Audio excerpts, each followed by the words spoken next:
তাতিল তেলাওয়াত করলে কি হয়ে যাবে? যেখানেই দুর্নীতি, যেখানেই অবৈধ, যেখানেই অন্যায়, সেখানে কি করবেন? এক নম্বর কাজ বাধা প্রদান করা।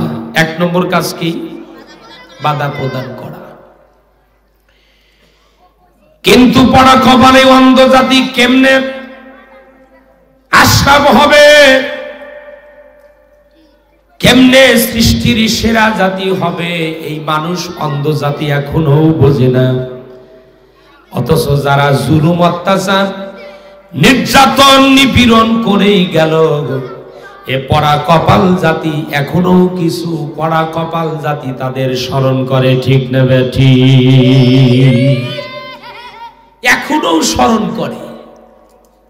যারা স্মরণ করে অন্ধ জাতি, ওদেরকে যেভাবেই বুঝান, আবু জেহেলকে বিশ্বনবী এমন ভাবে বুঝাইছে, আবু জেহেল কি নবীজির কথা শুনছে?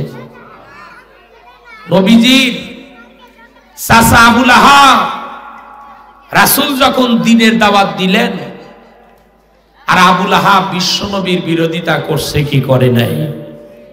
অথচ এই পড়া কপাল জাতি এখনো বোঝে না। বাংলাদেশের আনাচে কানাচে এখনো একত্র হওয়ার চেষ্টা করে।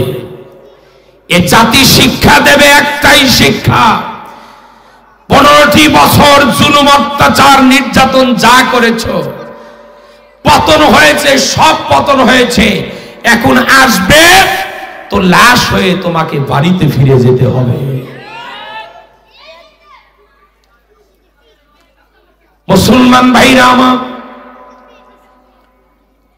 এক নম্বরে আশরাফের জাতির শ্রেষ্ঠ আমরা, জাতিতে শ্রেষ্ঠ হয়েছে। আমাদের এক নম্বর কাজ থাকবে তা'মুরুনা বিল মারুফ, মানুষকে শুধুমাত্র কেবলমাত্র সত্যের সন্ধান দেব, সৎ পথের দিকে মানুষকে আহ্বান করব, ডাকবো কোনটা সঠিক পথ সেই দিকে মানুষকে আহ্বান করব, সত্যের সন্ধান মানুষকে দেব, সৎ পথের জন্য আহ্বান করব।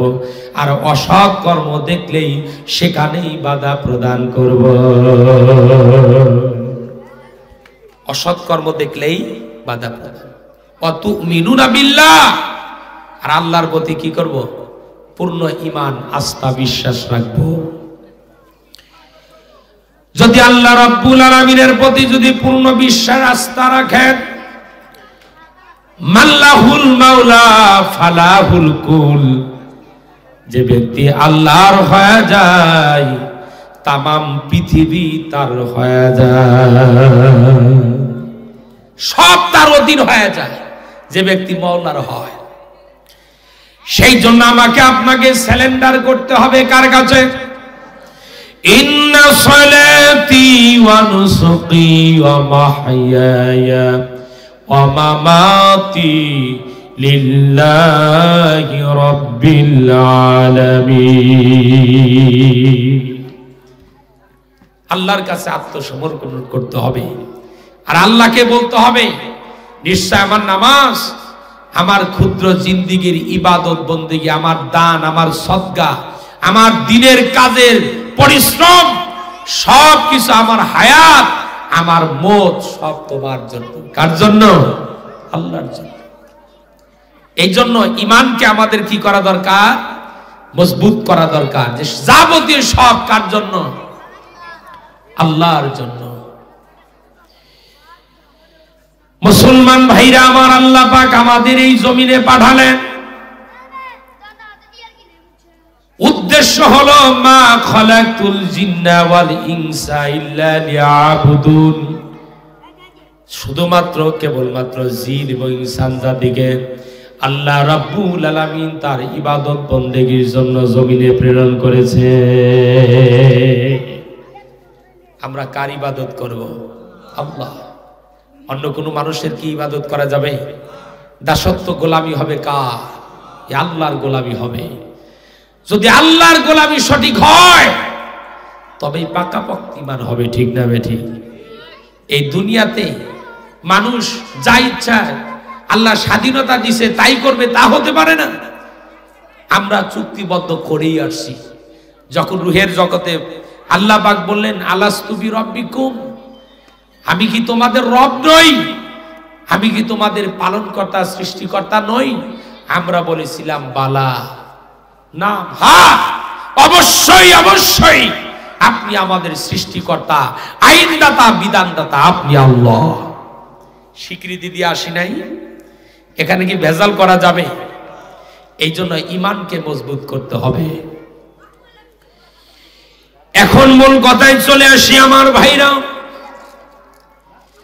দুনিয়ায় আমরা আসছি, আবার এই দুনিয়া থেকে ফিরে যেতে হবে।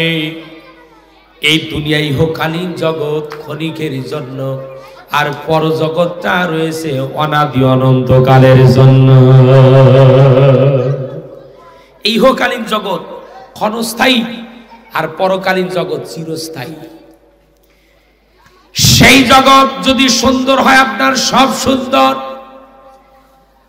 আর সেই জগৎ যদি অসুন্দর হয়, আপনার জীবনটা অসুন্দর, ঠিক না বে ঠিক? সেই জন্য এই জগৎ, মুফাসসিরিন কিরামগণ বলেন, মুনিশিগণ বলেন,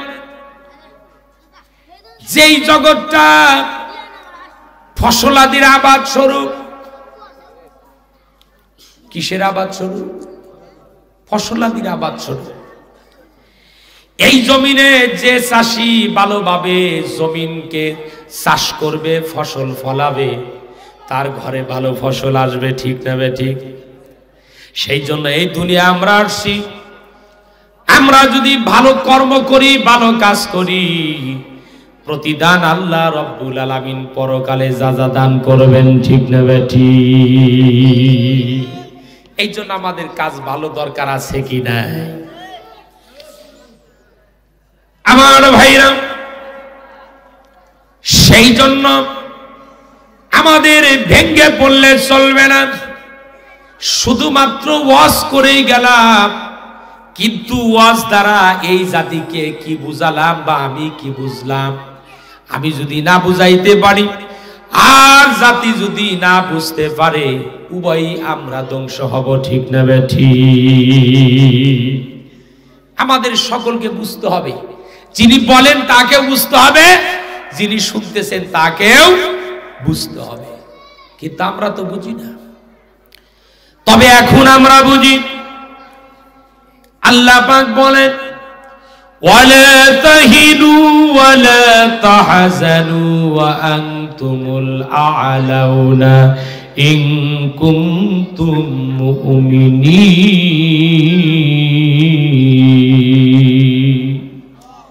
কার কথা? এটা নিয়ে আসছেন কেন? নিয়ে যেন ওয়াজের সময় গেলাম, এটা কেন ভাই খান? আল্লাহ বলছেন, তোমরা সাহস হারায়ো না, শক্তি হারায়ো না, বিজয়ী এক সময় তোমরাই হবে, যদি তোমরা মুত্তাকি হও। কি হও? মুত্তাকি হও। আমাদের কি সাহস হারান যাবে? আমরা 16টি বছর জালালি খতম থেকে শুরু করে কোন খতমই বাদ পড়ে নাই। এত দোয়া করলাম, মনে মনে ভাবতাম যে আল্লাহ, দোয়া কি একজনেরও কবুল হয় না? কিন্তু আল্লাহ তো এক সময় কবুল করছেন, ঠিক না বে ঠিক? যখন জুলুম, অত্যাচার, নির্যাতন, নিপীড়ন বেশিরভাগ শুরু হয়ে গেল, স্টিম রোলার যখন শুরু হয়ে গেল, তখন ওই আল্লাহ রব্বুল আলামিন রহমতের দরজা এই বান্দার জন্য উন্মুক্ত করিয়া দিল। এর মানে হলো আল্লাহ পাক নবীজিকে বলতেছেন, হে রাসূল, আপনি মেসেজ দিন দুনিয়ার মানুষকে, এই দুনিয়ার মানুষ যেন হতাশা না হয়, অধৈর্য যেন না হয়, ধৈর্যশীল যেন হয়, বারংবার সাহায্য যেন আমি মাওলার কাছে চাই। সেই জন্য আল্লাহ পাক নবীজিকে বললেন, আপনি ঘোষণা করুন, কুলিল্লাহুম্মা মালিকাল মুলকি তুতিল মুলকা মান তাশা ওয়া তানজিউল মুলকা মিম্মান তাশা ওয়া তুইজ্জু মান তাশা ওয়া তুযিল্লু মান তাশা বিয়াদিকাল খায়র ইন্নাকা আলা কুল্লি শাইইন কাদির। কার কথা? আল্লাহর কথা। হে রাসূল, আপনি বলুন, সাম্রাজ্যের মালিক একমাত্র আপনি আল্লাহ।